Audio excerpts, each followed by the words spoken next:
So your immediate response to the election result? And not one of surprise, to be honest. I thought the polling was going against Harris quite hard in the final couple of weeks. The momentum that they had built had evaporated largely. And I think we've got the narrow, essentially, outcome we expected. One shouldn't be deceived by the first past the post simple majority system. Trump has won less than 51% of the vote, somewhere between 50 and 51%. So this is a continuity election in that sense. The American politics has been swinging back and forth like this for more than a decade, 15 years, 20 years or so. And so it's that kind of outcome. To win not a single swing state is quite remarkable. So Harris has fallen well short of where Biden managed to be.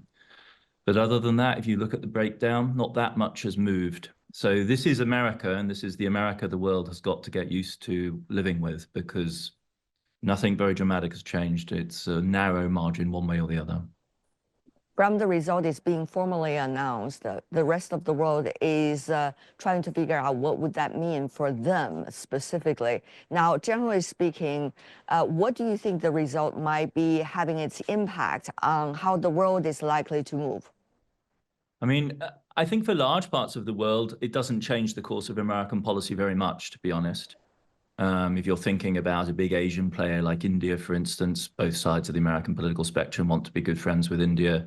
I think for China's position, unfortunately, is rather the opposite. There is a large consensus in Washington opposing in favor of a more confrontational position with China. The place where it swings most is probably where I am right now, which is Berlin in Europe, where a continuity Democrat administration would have been transatlanticist, heavily committed to supporting the struggle of Ukraine, and the Trump administration is likely to swing a very different direction. So for most of the world, I think there's continuity, though a new people in the White House, a new team, more erratic, less predictable, more transactional. And I think that's the key theme here. You can do business with Trump if you can offer him something that he's interested in.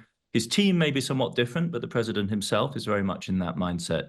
For the Europeans, because identity is at stake, the entire history of Cold War politics, Atlanticism's at stake, it's much more difficult because Trump is a figure outside that playbook. He just doesn't want to be part of that team or that kind of political culture.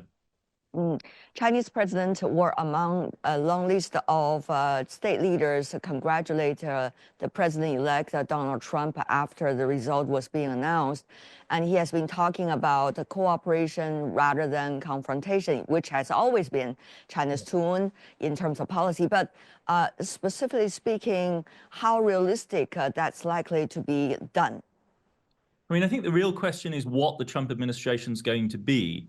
The good upside here is the phase one trade deal Trump. It's very difficult to remember, but back in 2019, 2020, we had a White House that was celebrating the first phase of a trade deal transaction.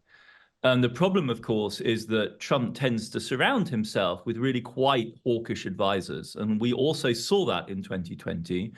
They're quite ideological. They're cold warriors, really, of a classic variety. There is also a large military-industrial complex in the US, which is heavily invested in ramping up military expenditure.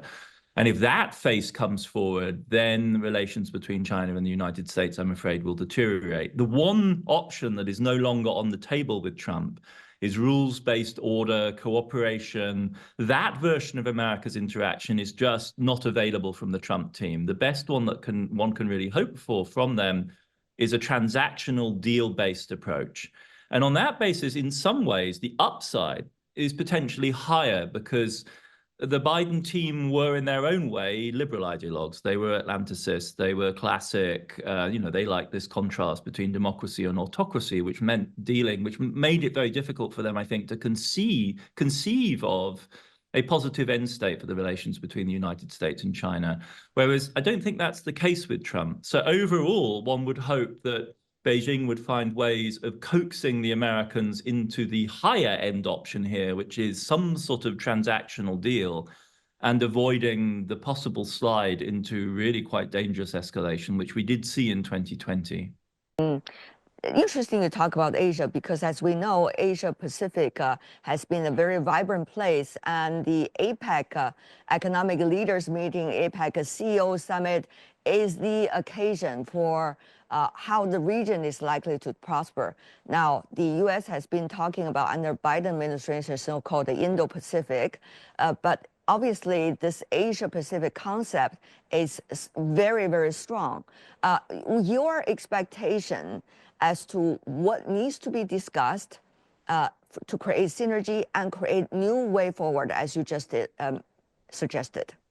I mean, I have to say this is quite a symbolic event, this, because you told me that you're going to be accompanying, I think, the Chinese delegation. You're going to be there. And so I Googled, and I had to Google because this is not a topic in American discourse right now. And that's really surprising because last year, after all, this was the occasion for a very significant meeting between the two sides. It was hosted in the United States. China's very significant investment in port infrastructure in Peru, for instance, which massively upgrades the container capacity of a potential significant node on the Latin American side of the Pacific, is immediately interpreted by American generals as a Chinese geopolitical play. And they literally ask, why would anyone invest like this on the main channels of trade? The implication being you'd only do that if you were aiming for geopolitical control, whereas the more obvious answer is you invest to expand container capacity on the main channels of global trade for trade. That's why you need the containers, right? So, but the lack of imagination and the willingness to interpret every such move as effectively a geopolitical power play is symptomatic, I think, of the rather limited horizons. De facto, what's happening there, and it's true across South America, and you won't find any argument there.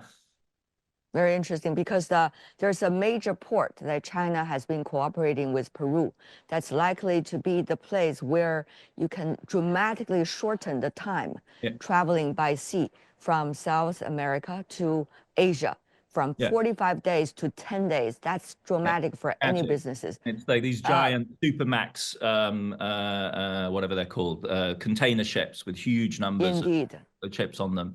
So on the face of it, this is speeding up the global economy, enormously increasing efficiency. It will no doubt induce rivalry within South America, because if Peru builds this port, Chile will worry about its position.